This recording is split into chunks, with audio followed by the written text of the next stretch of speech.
Hello everyone. आज के इस वीडियो में हम CSIR नेट के कुछ और क्वेश्चंस डिस्कस करने वाले हैं। स्टार्ट करते हैं। मैं आप लोगों को ऑलरेडी बता चुकी हूँ, प्लेलिस्ट मैंने बना रखी है। अगर आपको प्रीवियस कोई भी वीडियोस देखनी है CSIR के क्वेश्चन से रिलेटेड तो आप प्लेलिस्ट पे जा सकते हैं। फर्स्ट क्वेश्चन इज़, एक मैट्रिक्स है हमारे पास n क्रॉस n की, एंड वो मैट्रिक्स इस कंडीशन इसको सेटिस्फाई कर रही है दैट उसका हम क्यूब कर दें, then -3a² + 4a - 6i is equals to 0। If A inverse exist, अगर A इनवर्स एग्जिस्ट करता है तो A इनवर्स क्या होगा। ओके, ऑप्शंस आप लोगों को गिवन है, मैंने ऑप्शंस नहीं लिखे हैं, डायरेक्टली जो है सॉल्यूशन की बात करेंगे।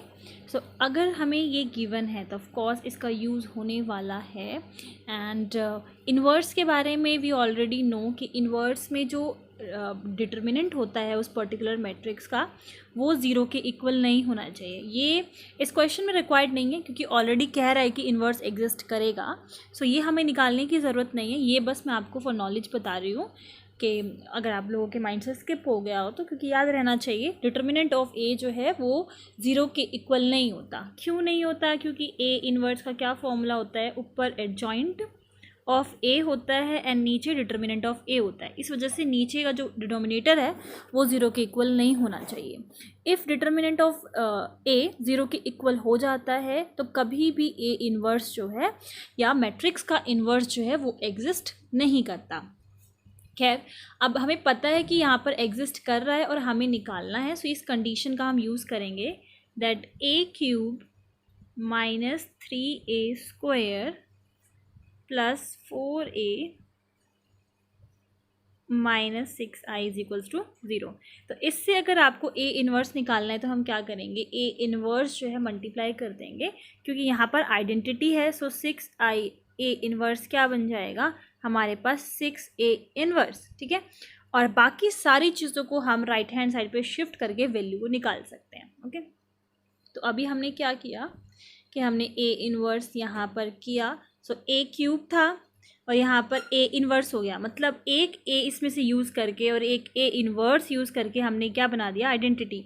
तो यहाँ पे क्या बचा, a² देन माइनस और 3a हो जाएगा क्योंकि इसमें से a और a इनवर्स हमने मल्टीप्लाई किया तो identity, and this will be simply 4 - 6a inverse is equals to 0। हम क्या करते हैं, इसको इधर शिफ्ट कर देते हैं। ये हो जाएगा पॉजिटिव में 6a इनवर्स, बाकी की सारी चीज़ें रेस्ट एज इट इज़ रख देते हैं, 3a + 4। अब क्योंकि हमें a इनवर्स की वैल्यू चाहिए तो 6 को हम राइट हैंड साइड पे शिफ्ट कर सकते हैं। 1/6 3a + 4 is equals to a inverse. Okay, यहाँ पर इसका जो आंसर है 1/6 a स्क्वायर - 3a + 4। आई आप लगा सकते हो, ऑप्शन में रहेगा तो ये अंडरस्टूड है। आई आप, क्योंकि यहाँ पर ये आइडेंटिटी के इक्वल हो जाएगा ना, a इनवर्स, और क्योंकि मैट्रिक्स की बात कर रहे हैं तो आई हम यहाँ पर लगाएंगे।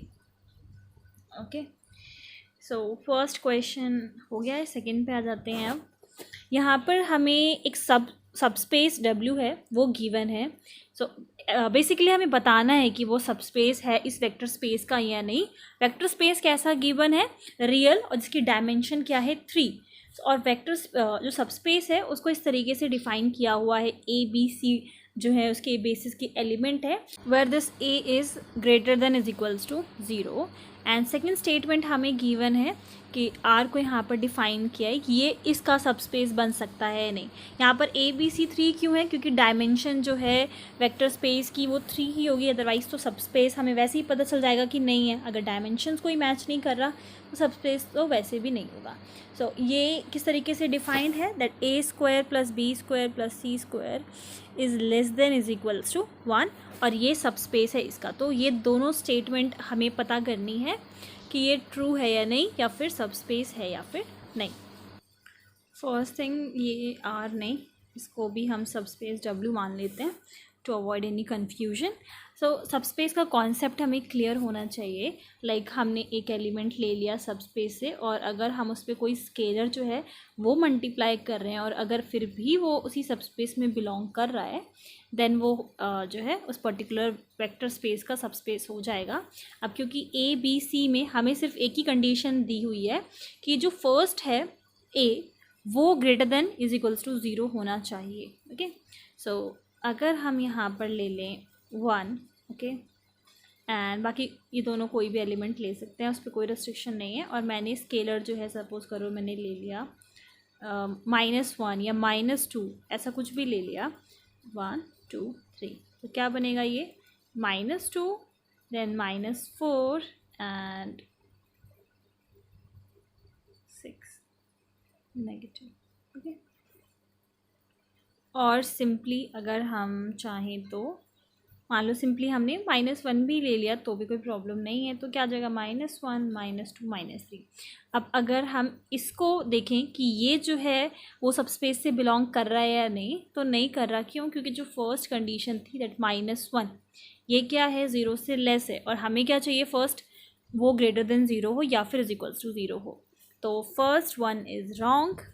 सेकंड पे आ जाते हैं, जो सबस्पेस है W उसको डिफाइन किया गया है कि जो तीनों एलिमेंट्स हैं उसका स्क्वायर करें, देन डायमेंशन जो भी बेसिस में एलिमेंट है उसका स्क्वायर करें, देन उनको ऐड करें, देन वो किसके लेस देन आए, less than is equals to 1। अच्छा, ओके, सो अगर हम मान लो नेगेटिव नंबर भी ले रहे हैं, ए बी सी में नेगेटिव नंबर भी लेते हैं और उसका स्क्वायर कर रहे हैं, तो अगेन वो पॉजिटिव हो गया। फिर उसको हम ऐड कर रहे हैं तो वो क्या हो, या तो 1 के इक्वल हो या तो 1 से छोटा हो। मतलब क्या पॉसिबिलिटी है, या तो 0 बन जाए, तीनों का सम जो है तो 0 बन जाए तो भी ठीक है, या तो फिर 1 बने। अदरवाइज़ 1 किस केस में ग्रेटर होएगा, अगर हम नेगेटिव नंबर लेते हैं तो ही हो सकता है 1 ग्रेटर, है ना, और वो चीज़ पॉसिबल है नहीं क्योंकि स्क्वायर हो रखा है। इसको हम किस तरीके से करेंगे, एक और हमारे पास सबस्पेस की प्रॉपर्टी है, लेट मी क्लियर इट। हम क्या करते हैं, 2 element, this is W, 2 element ले लेते हैं। सपोज़ करो मैंने एक ले लिया 1 0 0, आपको इस तरीके से एलिमेंट लेने हैं, लेट इट बी U। दूसरा वेक्टर हमने ले लिया इस सबस्पेस से, इस टाइप से, या फिर आप चाहो तो इस तरीके से भी ले सकते हो। तो हम क्या करने वाले हैं, अगर हम इन दोनों का सम वो अगर आपका सबस्पेस से बिलोंग करता है देन ये जो है सबस्पेस होगा, अदरवाइज़ नहीं। ये सारी सबस्पेस की हमारे पास प्रॉपर्टीज़ हैं, और जो वेक्टर्स हमने चूज़ किए हैं वो इस तरीके से चूज़ किए हैं कि उस कंडीशन को सेटिस्फाई करें। आप इन सब का स्क्वायर करके सम करेंगे तो क्या आएगा, 1 आएगा। इस केस में भी 1 आ रहा है तो वही हमने चूज़ किया है। सम कर देंगे तो ये क्या हो, so this will B 1 1 and 0 add करने के बाद। अब क्या देखें, अगर हम देखें कि ये जो है वो बिलोंग कर रहा है या नहीं, तो आप इसका स्क्वायर करेंगे तो साफ ही पता चल रहा है यहीं पर ही 2 हो गया, और इस कंडीशन को सेटिस्फाई नहीं कर रहा तो फर्स्ट भी रॉन्ग एंड सेकंड भी रॉन्ग हो गया। नाउ लेट अस सी थर्ड क्वेश्चन, और इसमें इंडिपेंडेंट और डिपेंडेंट के बारे में पूछा गया है। 2 स्टेटमेंट हमें गिवन है और हमें पता करना है कि कौन सा करेक्ट है कौन सा इनकरेक्ट है। 2 वेक्टर्स हैं, तो फर्स्ट स्टेटमेंट कह रहा है कि ये Li है। सेकेंड स्टेटमेंट में गिवन है कि दोनों वेक्टर्स जो हैं वो LD हैं। सो 2 तरीके हैं। फर्स्ट तो जैसे हम लीनियर कॉम्बिनेशन के बारे में जानते हैं कि AU + BV is equals to 0, where A and B क्या है, हमारे स्केलर्स हैं, एंड U एंड V क्या है, वेक्टर्स हैं। तो अगर इसका लीनियर कॉम्बिनेशन जो है वो 0 के इक्वल है तो स्केलर्स पे डिपेंड है। लाइक अगर दोनों A और B दोनों ही अगर 0 हैं सो वो क्या हो जाएगा, Li हो जाएगा linearly, this will B linearly independent. But in case A and B में से एटलीस्ट कोई भी 1, जैसे अभी तो मैंने सिर्फ आपको 2 का कॉम्बिनेशन बना के बताया है, तो एटलीस्ट 1 भी कोई अगर नॉन ज़ीरो होता है तो वो क्या हो जाता है, LD लीनियरली डिपेंडेंट हो जाता है। ठीक है, सेकंड, ये तो फर्स्ट वे था। सेकंड तरीका क्या है कि अगर आप relation like U and V, आपको 2 वेक्टर्स गिवन है और आप रिलेशन फाइंड कर पा रहे हो, like U is 2 times of V u is 3/2 times v और u इज़ 4 टाइम्स u, मतलब कोई आप रिलेशन फाइंड कर पा रहे हो तो वो लीनियरली इंडिपेंडेंट तो हुए नहीं, मतलब डिपेंडेंट है एक दूसरे पे। अगर लाइक इसका 2 टाइम्स कर देते हैं और ये u बन जा रहा है, वेक्टर u बन जा रहा है, तो क्या है, LD है, ये लीनियरली डिपेंडेंट है एक दूसरे पे। अब आ जाते हैं अपने क्वेश्चन पे। सो यहाँ पर ये -3 है फर्स्ट में, दिस इज़ नॉट -2, एंड यहाँ पर ये -8 है, this is not 8। So first में अगर हम रिलेशन फाइंड करना चाहें तो सिंपली मैं -2 को मल्टीप्लाई कर दूँ u से, so this will B -2 and 6 which is v। तो हमें एक रिलेशन मिल गया -2 = v। तो ये क्या हो गया, LD हो गया, लीनियरली डिपेंडेंट हो गया, क्योंकि ये डिपेंडेंट है दोनों वेक्टर्स, कि हमने u का -2 टाइम करा तो हमें v मिल गया। सो डिपेंडेंसी हमें यहाँ पे मिल रही है। एंड स्टेटमेंट में गिवन है कि ये एलाइज हैं, तो फर्स्ट स्टेटमेंट जो है वो रॉन्ग हो गया। सेकंड चेक करते हैं, हम 3/2 मल्टीप्लाई करें u से, और u क्या है, 3/2 2 4 and -8। So this will B 2 से 2 कैंसिल हो जाएगा और ये बच जाएगा सिर्फ 3 यहाँ पर, एंड 6 4 -12, और ये क्या है, यही सेम वेक्टर है, मतलब v है। सो मतलब कि हमने जब 3/2 टाइम्स u किया तो हमें v मिल गया। तो ये क्या है, LD है, लीनियरली डिपेंडेंसी भी यहाँ पर हमें मिल रही है और यही गिवन है। तो जो सेकेंड स्टेटमेंट है that is correct. Next question is, एक मैट्रिक्स A है, वो n² मैट्रिक्स है, A इज़ इन्वर्टिबल, और यहाँ पर गिवन है कि ये मैट्रिक्स जो है वो इन्वर्टिबल है, देन हमें रैंक फाइंड करना है। सो ये आप याद भी रख सकते हैं, इन्वर्टिबल का रैंक से relation, okay. So which is rank of, जो भी उस मैट्रिक्स की रैंक होगी वो, अगर वो इन्वर्टिबल है सो वही सेम जो है उसकी रैंक हो जाएगी, मतलब इफ़ मैट्रिक्स इज़ इन्वर्टिबल तो वही सेम उसकी रैंक हो जाएगी जिस भी ऑर्डर की वो मैट्रिक्स होगी। सो रैंक ऑफ ए जो है यहाँ पर n आ गया। एन आप एक सिंपल सा एग्जांपल लेकर भी सॉल्व कर सकते हैं। एंड यहाँ पर हमने 3x3 की मैट्रिक्स ली है।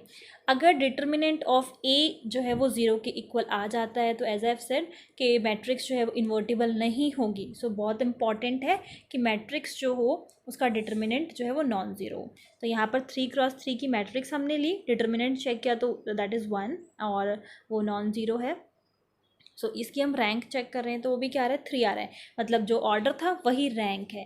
अब हमने एक और 3x3 की मैट्रिक्स ली और उसका डिटर्मिनेंट फाइंड किया तो वो क्या आ रहा है, 0, मतलब इन्वर्टिबल है ही नहीं। एंड रैंक आप देखेंगे तो वो आ रहा है 2, ऑर्डर 3 था, रैंक 2 था, तो दैट इज़ अनइक्वल। क्यों, क्योंकि यहाँ पर जो डिटर्मिनेंट है वो 0 के इक्वल आ गया, ये इन्वर्टिबल है ही नहीं। ठीक है, सो ये आप याद कर सकते हैं दोनों के बीच का रिलेशन। इसका जो ये रैंक वाली बात है वो इन्वर्टिबल से है इसका relation, okay. Next question is dimension of subspace of R3। यहाँ पर R3 इसका जो डायमेंशन है वो 3 है और इसके सबस्पेस की डायमेंशन पूछी है। सबस्पेस को किस तरीके से डिफाइन किया है, ABC, और यहाँ पर ABC तीनों ही क्या है, सेम एलिमेंट है, तो हमें इसकी डायमेंशन पता करनी है। इफ़ A =B =C है, दैट मीन्स अगर मैं A की वैल्यू सपोज करो हम ले लेते हैं P, सो P टाइम्स इस तरीके से सबस्पेस का में हमें बेसिस मिल रहे हैं, ओके। दैट मीन्स, और डायमेंशन क्या है, dimension is number of element in basis, okay. Basis में जो नंबर ऑफ एलिमेंट्स हैं वो होंगे। सो यहाँ पर इफ़ में P टाइम्स क्या मिल रहा है, 1 1 and 1, so this is scalar, okay, जो हम फील्ड से लेते हैं। और 1 1 1 तो कितने नंबर ऑफ एलिमेंट्स हैं, एक ही एलिमेंट, मतलब ये तो सेम ही है, 1 तो सेम ही है तीनों में। लाइक अगर डिफरेंट होते 1 2 3 तो डायमेंशन हम अलग हम काउंट कर सकते थे इन्हें। So dimension of W will be 1। सो आप डायरेक्टली भी रिलेट कर सकते हैं, जैसे अगर तीनों ही इक्वल गिवन है, सो डायरेक्टली अगर तीनों इक्वल है तो नंबर ऑफ एलिमेंट्स जो होंगे बेसिस के अंदर दैट विल बी 1। सो इन दोनों का मैंने आपको शॉर्टकट वे में बता दिया। एंड इसका रिलेशन के बेसिस पे आप फाइंड कर सकते हैं। एंड जैसे ये जो क्वेश्चन था जो सेकंड हमने डिस्कस किया, जिसमें फर्स्ट वाला जो है उस पर हमें कंडीशन गिवन है, बाकियों पे नहीं है, तो वैसे जब आप क्वेश्चंस ट्राई करेंगे तो आपको देखते ही पता चल जाएगा कि अगर मैं कोई भी स्केलर जो है मल्टीप्लाई करेंगे हम, सो ऑब्वियसली अगर हम नेगेटिव ऐड कर देंगे, क्योंकि पॉजिटिव का दिया है तो हम जो है दूसरी साइड से भी सोचने की कोशिश करेंगे। अगर हम नेगेटिव लेते हैं तो ये कंडीशन सेटिस्फाई नहीं होगी, तो सब स्पेस नहीं होगा। सेकंड वाले में भी जो है हमें आइडिया लग ही रहा है कि अगर नेगेटिव तो हम ले नहीं सकते हैं, 0 and 1 का केस है, और हम ऐड करेंगे तो ज़्यादा मतलब क्वेश्चन प्रैक्टिस करने के बाद एक आइडिया लग जाएगा। और जो इस टाइप के क्वेश्चंस हैं, जो रिलेशन गिवन होगा हमेशा इस रिलेशन का यूज़ करके ही निकलेगा उसका सोल्यूशन। लास्ट क्वेश्चन देख लेते हैं। 3 फंक्शंस हमें गिवन है f, g एंड h। यहाँ पर मैंने ऑप्शंस नहीं लिए हुए हैं, ऑप्शंस आप लोगों को सिमिलर इसी टाइप के मिलेंगे। लाइक इस क्वेश्चन की बात करें तो यहाँ पर आपको गिवन होगा रैंक या फिर n होगी, n-1 होगी, n-2 होगी, तो सिमिलर ही ऑप्शंस मिलने वाले हैं, इस वजह से मैंने यहाँ पर नहीं लिखा है। लास्ट एग्जाम्पल को क्वेश्चन को देख लेते हैं। 3 फंक्शंस हमारे पास हैं और पूछा है कि जो फंक्शंस हैं एफ जी एच वो LD है या फिर LI है, लीनियरली डिपेंडेंट है या फिर इंडिपेंडेंट है। सो अगर वी नो दैट, अभी मैंने आपको लीनियर कॉम्बिनेशन के बारे में बताया कि अगर यहाँ पे ABC हमारे स्केलर्स हैं, FGH यहाँ पर हमारे जो फंक्शंस हैं, अब क्योंकि हम वेक्टर्स लेते हैं, मैंने आपको बताया था हम क्या करते हैं वेक्टर्स लेते हैं, बट क्योंकि यहाँ पे फंक्शंस की बात की हुई है तो लीनियर कॉम्बिनेशन में FGH हमारे यहाँ पे फंक्शंस है एंड लीनियर कॉम्बिनेशन जो है दैट इज़ इक्वल्स टू 0।